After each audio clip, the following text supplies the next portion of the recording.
कहानी की शुरुआत में हमें कुछ टीनेजर्स एक जगह गेमिंग टूर्नामेंट में पार्टिसिपेट करते हुए दिखाए जाते हैं, जहां जीतने वाले को 10 ग्रैंड्स मिलने वाले थे। उस गेम में सिर्फ दूसरे खिलाड़ियों को मारना और ज्यादा से ज्यादा पॉइंट्स इकट्ठा करना था। गेम शुरू होते ही दो प्लेयर्स दूसरे सभी प्लेयर्स को धड़ाधड़ मारना शुरू कर देते हैं और इस तरह वो ढेर सारे पॉइंट्स जमा कर लेते हैं। उनमें से एक नई प्लेयर थी और दूसरा एक मजा हुआ प्लेयर था जिसने गेमिंग की दुनिया में बहुत सारे इनाम जीते थे। भीड़ उन्हें जोश दिलाने के लिए चिल्लाती है और पुराना प्लेयर अपने एक्सपीरियंस के बल पर लीड करने लगता है, जबकि नई लड़की को आगे बढ़ने के लिए बहुत मेहनत करनी पड़ती है। इसलिए वो इम्पल्स 9 नाम के एक एनर्जी ड्रिंक की बोतल को एक ही घूंट में पी जाती है, जिससे कि न सिर्फ उसे एनर्जी मिलती है बल्कि टाइम भी 100 गुना स्लो हो जाता है। उस पावर की हेल्प से वो उस एक्सपर्ट प्लेयर समेत सारे प्लेयर्स को आसानी से मार देती है। इस तरह वो टूर्नामेंट जीत जाती है और अपने बॉयफ्रेंड के साथ इस खुशी को सेलिब्रेट करने लगती है, पर उसे पता नहीं था कि बहुत जल्द उसकी जिंदगी दुखों में बदलने वाली थी। अचानक एनर्जी ड्रिंक की बोतल जमीन पर गिरकर बिखर जाती है और इसी तरह उसकी जिंदगी भी बिखरने लगती है। सीन शिफ्ट होता है और वो अपने आप को 3 बच्चों की माँ के रूप में देखती है। उसका घर बहुत बुरी हालत में था, जहाँ कोई मॉडर्न इक्विपमेंट और इलेक्ट्रिसिटी नहीं थी और इसके चलते उसकी तकलीफ और बढ़ गई थी। घर के बाहर की दुनिया भी उजाड़ और बंजर जमीन के अलावा और कुछ नहीं थी, जहाँ हवा भी जहरीली हो चुकी थी, जिसमें सांस लेना भी मुश्किल था। इसके साथ ही सीन फिर से शिफ्ट होता है और हमें पास्ट की कहानी में वेल हर्नांडेज नाम की एक लड़की को दिखाया जाता है, जो कि एक अच्छी FPS गेमर थी और जिंदगी में उसका एक ही सपना था कि वो एक प्रोफेशनल गेमर बनकर खूब सारा पैसा और नाम कमाए। वो अपने डिवोर्स फादर कार्लोस के साथ रहती थी। 2017 में एक दिन कार्लोस अपनी बेटी वेल को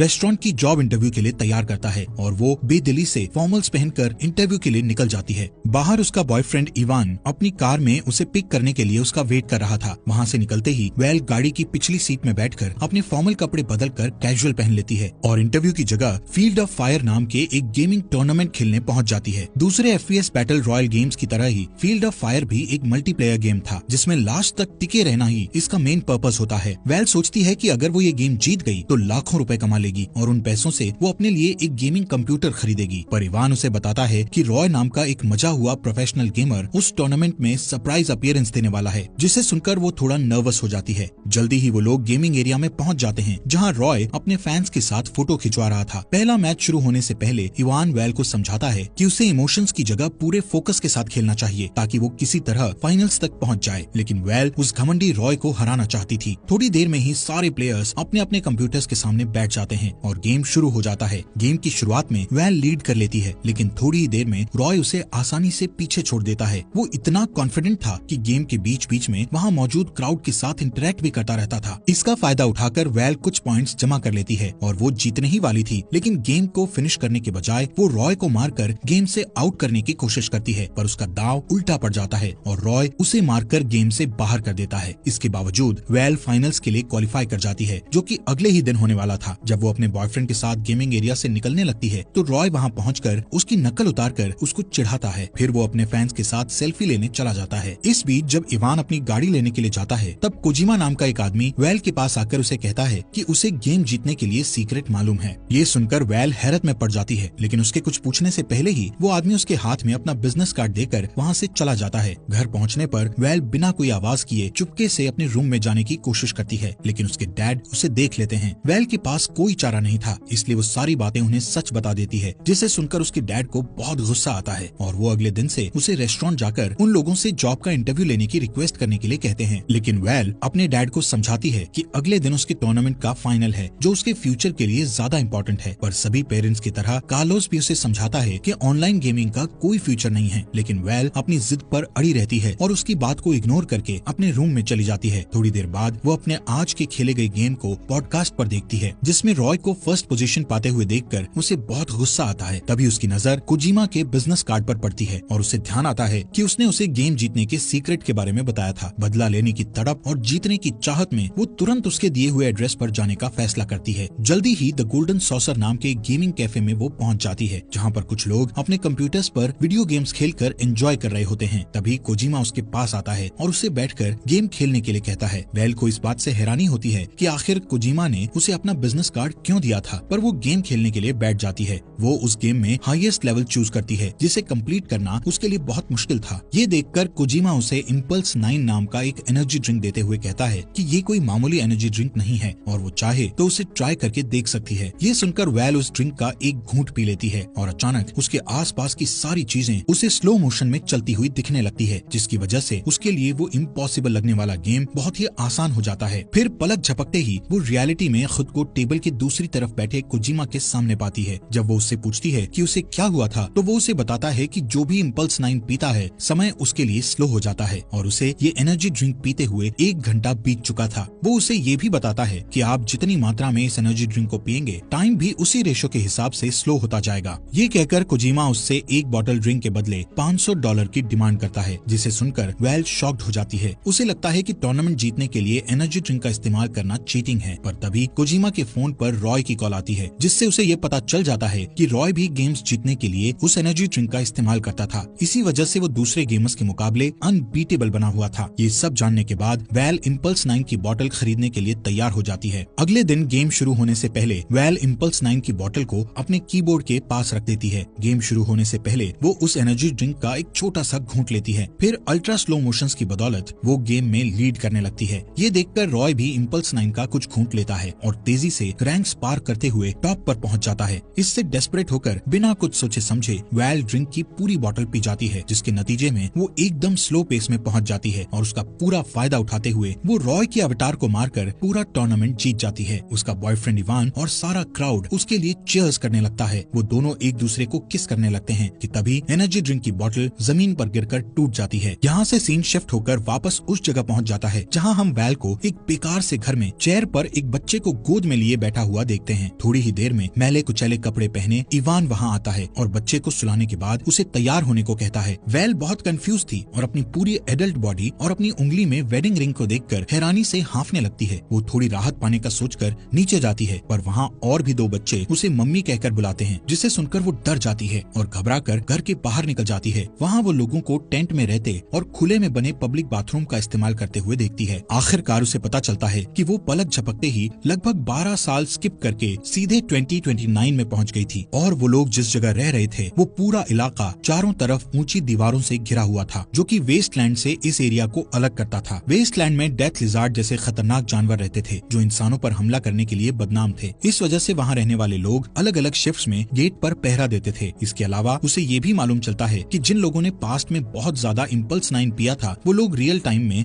अब जाग रहे थे, जिन्हें पल्सर कहा जाता था। इम्पल्स 9 के ज्यादा इस्तेमाल के नतीजे में लोग बिना किसी मेमोरी के सालों बाद के फ्यूचर में अचानक से पहुंच रहे थे, जिसकी वजह से पूरी दुनिया में अफरा तफरी मची हुई थी। जब कोई अचानक टाइम के बारे में कंफ्यूज सा दिखता तभी उसके पल्सर होने या ना होने के बारे में पता चलता था। इसके अलावा उनकी पहचान का और कोई रास्ता नहीं था। इस भयानक बर्बादी के लिए लोग पल्सर्स को जिम्मेदार मानते थे और उन्हें उस 4 दीवारी के अंदर रहने की इजाजत भी बहुत मुश्किल से देते थे। वेल उस जगह एक पुलिस का काम करती थी और डैन नाम का एक आदमी उसका डिप्यूटी यानी असिस्टेंट था। पल्सर्स के साथ जिस तरह का बिहेव होता था उससे बचने के लिए वेल खुद भी इम्पल्स 9 कंज्यूम करने की बात सबसे छुपा लेती है। वेल घर आकर सब कुछ ठीक करने की कोशिश करती है कि तभी उसे अपने डैड कार्लोस की याद आती है। वो उनके साथ हुई अपनी आखिरी मुलाकात को याद करने की कोशिश करती है और जैसे ही वो अपना सिर दूसरी तरफ घुमाती है तो उसकी नजर टेबल पर उसके डैड की राख से भरे एक बर्तन पर पड़ती है। वो उसे देखते ही फूट फूट कर रोने लगती है। इतने में डेप्यूटी पुलिस डैन आकर उसे टॉयलेट साफ करने की ड्यूटी पर चलने को कहता है। पहले तो वो जाने से मना कर देती है, पर जब डैन उसे याद दिलाता है कि वो सफाई इंस्पेक्टर है और ये उसका काम है तो उसे जाना ही पड़ता है। उसे कई घंटों तक गंदे टॉयलेट्स की सफाई करनी पड़ती है। इस तरह काफी दिन बीत जाते हैं और धीरे धीरे वेल को उस उजड़े हुए माहौल में रहने की आदत हो जाती है। एक दिन वो अपने सारे ड्यूटीज खत्म करके अपने बच्चों को स्कूल से लेने के लिए जाती है, जहाँ उसकी बेटी सोफिया उसे एक ड्राइंग दिखाकर कहती है कि वो उसकी हीरो है। वेल बहुत थकी हुई होने के कारण बच्ची के एफर्ट्स को अप्रिशिएट नहीं करती है। घर पहुँचने पर वो देखती है कि इवान एक बाइसिकल पर बैठा जोर जोर से पैडल मार रहा है। दरअसल वहाँ इलेक्ट्रिसिटी नहीं होने के कारण वो एक गेम खेलने के लिए पावर प्रोड्यूस कर रहा था। वेल अपने favourite game field of fire को देखकर हैरान रह जाती है। वो बच्चों को सुलाने से पहले एक राउंड खेलने के लिए तैयार हो जाती है। जब इवान लोगों से मिलने के लिए बाहर चला जाता है तो वो बच्चों के साथ गेम खेलने बैठ जाती है। कुछ घंटे बीत जाते हैं कि अचानक इवान भागकर घर आता है। वो काफी डरा हुआ था और वेल से कहता है कि वो आज अपनी गार्ड की ड्यूटी करना भूल गई थी, जिसकी वजह से गेट पर पहरा देने वाले डैन को अंदर आने का मौका नहीं मिल पाया और वो डेथ लिजार्ड का शिकार बन गया। दोनों तुरंत वहाँ पहुँचते हैं जहाँ डैन की वाइफ वेल पर बहुत गुस्सा होती है। अपनी गलती पर शर्मिंदा होते हुए वो वापस घर जाने को होती है, पर तभी इवान उसे याद दिलाता है कि उसकी ड्यूटी अभी पूरी नहीं हुई है। ये सुनकर वो उदास मन से अपनी शिफ्ट पूरी करती है और घर आकर दुखी मन से फूट फूट कर रोने लगती है। इवान उसे प्यार से समझाता है और तसल्ली देता है। वेल को महसूस होता है कि वो इस नई दुनिया के के लिए फिट नहीं है और इसीलिए सब कुछ छोड़कर वो वेस्टलैंड घूमने का इरादा करती है। लेकिन जाने से पहले वो इवान को एक लेटर लिखकर उसे बता देती है कि वो एक पल्सर है। अगले दिन वो कभी वापस ना लौटने का इरादा करके निकल जाती है। जब इवान वो लेटर पढ़ता है तो उसे बिल्कुल विश्वास नहीं होता। अगले सीन में हम देखते हैं कि वैल बंजर जमीन पर भटकते हुए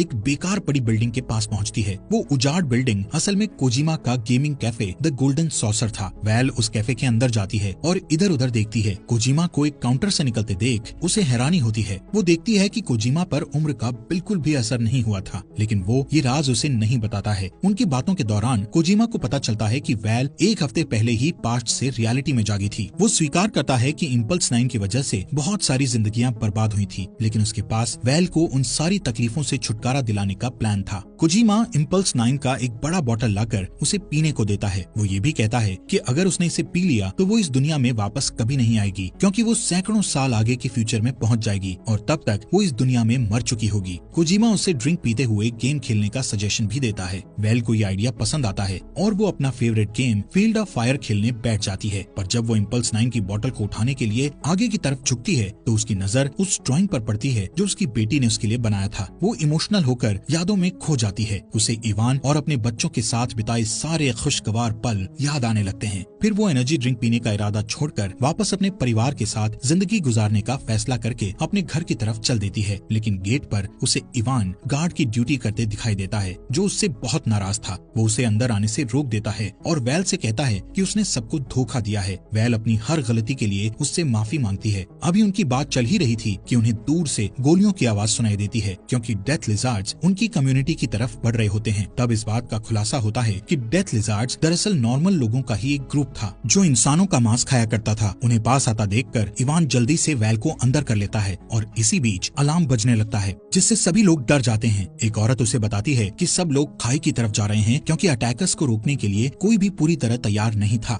ये सुनकर उसके दिमाग में एक आइडिया आता है। क्योंकि कम्युनिटी के सारे लोग उसके धोखे से नाराज थे, इसलिए वो उनके भरोसे को जीतने के लिए एक प्लान बनाती है और अपने हस्बैंड से कहती है कि वो यहाँ रहकर डेथ लिजार्ड्स को जितनी देर तक हो सके रोकने की कोशिश करेगी। इवान उसे छोड़कर जाना नहीं चाहता था, पर वो उसे बच्चों की खातिर जाने को कहती है। इस पर वो मान जाता है। फिर वैल इम्पल्स 9 का बड़ा बॉटल जिसे वो अपने साथ लाई थी उसे निकालकर लड़ाई के लिए तैयार हो जाती है। डेथ लिजार्ड्स गेट पर पहुंचकर हमला बोलने के लिए तैयार दिखते हैं कि तभी वैल को पता चलता है कि डेथ लिजार्ड्स का लीडर और कोई नहीं बल्कि रॉय खुद था। दोनों एक दूसरे के आमने सामने थे। रॉय उसे बताता है कि वो रियलिटी में कुछ साल पहले पहुंचा था और अब वो एक जालिम लीडर बन चुका था जो किसी को भी मार सकता है। पर उसकी धमकियों का वैल पर कोई असर नहीं पड़ता, क्योंकि उसने उसके आने से पहले ही वो एनर्जी ड्रिंक पी लिया था। सबूत के लिए वो खाली बोतल को उसके सामने फेंक देती है। अचानक वैल स्लो मोशंस में चली जाती है और गैस के कैनिस्टर पर गोली चला देती है, जिससे सारे अटैकर्स हवा में उछल जाते हैं। फिर लगातार शूट आउट करते हुए वो सबको खदेड़ देती है। अनफॉर्चुनेटली उसके पेट और कंधे पर गोली लग जाती है, जिससे वो जमीन पर गिर जाती है। तभी रॉय आकर उस पर गोली चलाता है, लेकिन उसका निशाना चूक जाता है। इस मौके का फायदा उठाकर वो उस पर गोली चलाकर उसे मार डालती है। इसके बाद वो अपनी आखिरी सांस लेते हुए आसमान की तरफ एक फ्लेयर गन छोड़ती है, जिससे इवान को ये सिग्नल मिल जाता है कि उसकी कम्युनिटी अब सेफ है। एक तरफ इवान आसमान की तरफ जाते हुए ब्राइट रेड फ्लेयर को देखता है और दूसरी तरफ वैल धीरे धीरे अपनी आखिरी सांस ले रही हो